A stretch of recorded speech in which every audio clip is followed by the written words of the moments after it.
श्रियकान्ताय कल्याणनिधये निधयेतिनाम् श्रीवेङ्कटनिवासाय श्रीनिवासाय मङ्गलम् लक्ष्मी सविभ्रमालोकसुभ्रूविभ्रमचक्षुषे चक्षुषे सर्वलोकानां वेङ्कटेशाय मङ्गलम्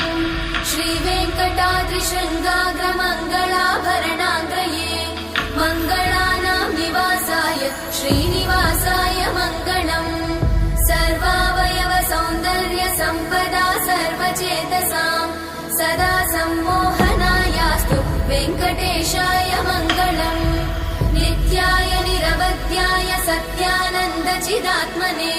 सर्वान्तरात्मने श्रीमद् वेङ्कटेशाय मङ्गलम्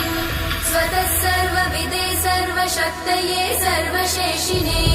सुलभाय सुशीलाय वेङ्कटेशाय मङ्गलम्